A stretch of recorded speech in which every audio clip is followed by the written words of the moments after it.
Malam itu kerajaan Harata diselimuti cahaya bulan pucat. Udara menggigil, namun bukan dingin biasa, melainkan tanda bahwa seseorang yang sangat berbahaya sekaligus sangat mulia sedang mendekat. Putri Ara tengah beristirahat dalam balairung. Raka dan Pangeran Adil berada di dekatnya, menjaga dengan penuh kewaspadaan.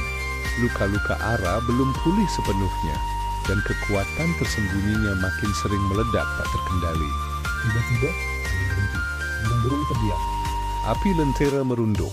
Semuanya tunduk pada sesuatu yang sedang datang. Para penjaga kerajaan jatuh berlutut tanpa diperintah. Wajah mereka pucat, namun penuh hormat. Dari pintu besar balairung, muncul seorang wanita. Langkahnya ringan, hampir tidak menyentuh tanah. Rambutnya hitam panjang berkilau, matanya tajam namun penuh kasih sayang. Aura di sekelilingnya seperti cahaya lembut, bercampur badai, tenang, tapi bisa menghancurkan gunung hanya dengan satu hembusan. Dialah Aristiani, ibu kandung Putri Ara, pendekar wanita yang pernah menghilang bertahun-tahun. Legenda dunia persilatan, Raka berdiri tercekat. Pangeran Adil menunduk hormat. Bambang Santoso, sang raja paling sakti di dunia, melangkah maju dengan mata berkaca-kaca. "Ari!" Suara Bambang Santoso bergetar, sesuatu yang tidak pernah terjadi sebelumnya. "Kau kembali." Ya, Ari Setiani bukan orang sembarangan. Dialah istrinya Bambang Santoso yang selama ini dikira telah tiada. Ari menatap Ara, pandangan mereka saling bertemu, dan tubuh Ara gemetar. Ada sesuatu di dalam dirinya yang selama ini terkunci rapat, kini seperti dibangunkan hanya dengan kehadiran ibunya.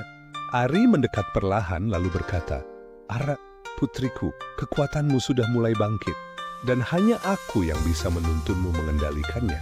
Tiba-tiba, cahaya lembut keluar dari tangan Ari dan menyelimuti Ara. Suasana balairung berubah menjadi hangat dan penuh energi suci. Raka terperangah. Pangeran Adil merasakan aura itu seperti menenangkan seluruh jiwanya. Bahkan Bambang Santoso menahan napas, meski ia adalah manusia terkuat. Kekuatan Ari Setiani tetap mampu membuatnya terpukau. "Kau," Bambang berbisik, "masih memiliki kekuatan roh cahaya tingkat tertinggi." Ari tersenyum lembut. "Aku tidak pernah kehilangan kekuatanku, Bambang. Aku hanya bersembunyi dari dunia agar Ara lahir dengan aman." Ara menatap ibunya dengan mata berkaca-kaca. "Ibu, kenapa meninggalkan aku dan ayah selama ini?" Ari menyentuh pipi Ara dengan lembut. "Karena kubu kegelapan mengincarmu sejak kau masih dalam kandungan. Jika aku tidak menghilang, kau tak akan hidup." Semua terdiam. Raka merasakan dadanya sesak. Adil mengepalkan tangan, bertekad melindungi Ara. Bambang menatap Ari dengan campuran cinta, rasa bersalah, dan kebanggaan. Lalu Ari berkata dengan suara tegas, "Sekarang saatnya aku kembali, karena kekuatan kegelapan juga sedang bangkit." Di markas kegelapan, para pemimpin kegelapan menatap munculnya Ari Setiani melalui cermin hitam. Mereka terkejut, panik. Marah sang pangeran kegelapan menghentakkan tongkatnya membuat lantai retak.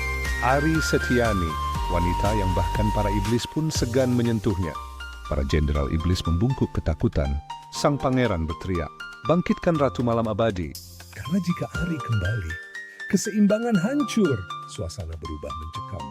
Ratu Malam Abadi adalah entitas kegelapan paling mematikan, rival Ari di masa lalu. Perang akan menjadi jauh lebih besar dan lebih kejam dari sebelumnya. Fajar baru saja muncul. Cahaya matahari pertama jatuh ke halaman belakang Istana Sinduwangi, tempat yang sudah lama tidak dipakai.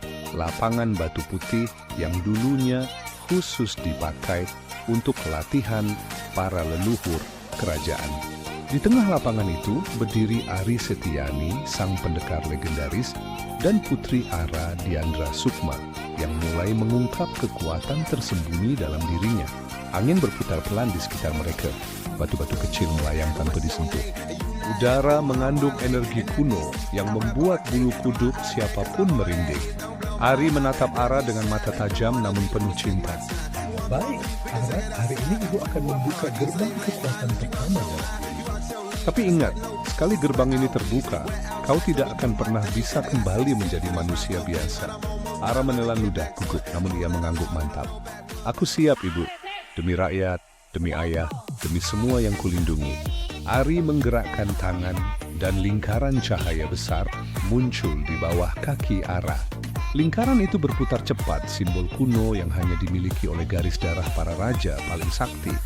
Tiba-tiba tubuh Ara terdorong ke belakang oleh gelombang cahaya hingga berlutut, namun ia tidak menyerah. Raka yang menyaksikan dari kejauhan mengepalkan tangan cemas. Pangeran Adil berdiri di sampingnya, mencoba tetap tenang meski wajahnya jelas khawatir. Apakah Ara mampu menahan itu? Harus. Dia adalah pewaris takhta paling kuat di Nusantara. Di takdirnya, tiba-tiba mata Ara berubah. Hijau berpendar, warna yang hanya dimiliki oleh pengguna roh alam tingkat dewata. Sesuatu yang tidak pernah muncul selama lebih dari 700 tahun. Ley lines, garis-garis energi bumi, mulai merespons tubuh Ara. Pohon-pohon bergetar, batu-batu naik ke udara. Angin seolah mengelilinginya dengan lembut. Ari tersenyum bangga. Bagus, kau anakku Ara. Kau telah mewarisi kekuatanku dan kekuatan ayahmu. Ara terkejut. Kekuatan ayah. Ayah punya kekuatan apa sebenarnya? Ari menatap Ara dengan rahasia besar yang belum terungkap. Suatu hari ayahmu sendiri yang akan memberitahumu jika waktunya tiba. Ini membuat Raka dan Adil terdiam penuh tanda tanya. Sementara itu, jauh di lembah kegelapan, sebuah ritual besar berlangsung. Para penyihir iblis menari mengelilingi peti batu raksasa. Pangeran kegelapan mengangkat tongkat hitamnya. Wahai Ratu Malam Abadi, bangkitlah, Ari Setiani telah kembali. Retakan merayap di peti batu itu. Cahaya hitam pekat memancar, udara menjadi beku. Jeritan-jeritan yang tidak berasal dari dunia manusia menggema. Kemudian, sosok wanita tinggi dengan rambut hitam panjang dan mata merah muncul. Penuh wibawa, penuh kematian. Senyumnya tipis namun membuat para jenderal iblis ketakutan. Jadi Ari kembali dari pengasingannya. Aku ingin melihat seberapa jauh kekuatan anaknya. Ia melangkah maju, setiap langkahnya membuat tanah retak dan api hitam muncul. Pangeran kegelapan berkata, Putri Ara sudah mulai dilatih. Kita harus menghancurkannya sebelum ia menjadi ancaman. Ratu Malam Abadi tersenyum dingin. Tidak, biarkan dia tumbuh. Semakin kuat dia menjadi, semakin lezat saat aku menghancurkannya. Para iblis gemetar mendengar kata-katanya. Kembali ke kerajaan, Ari berdiri di depan Ara. Sekarang sih kita masuk bagian yang lebih berbahaya. Kekuatanmu bisa menyelamatkan dunia atau menghancurkannya. Ara mengangguk, menenangkan napasnya. Aku akan mengendalikannya, Ibu. Walau nyawaku taruhannya, Ari mengambil pedang tipis dari cahaya. Pedang itu bukan benda biasa, pedang sari bumi, simbol kekuatan alam. Ari menyerahkan pedang itu ke Ara. Mulai hari ini kau adalah penerus garis cahaya. Raka dan Adil terdiam kagum. Ara memegang pedang itu, terasa seolah seluruh bumi terhubung dengan dirinya. Dari atas menara istana, Raja Bambang Santoso berdiri diam. Matanya penuh kebanggaan dan ketakutan sekaligus. Ia catat bahwa kekuatan Ara adalah sesuatu yang bahkan dirinya pun dulu tidak bisa kuasai. Anakku, kau akan menjadi lebih besar dari siapapun, termasuk aku. Wajahnya berubah serius. Dan itu berarti banyak yang ingin menghancurkanmu.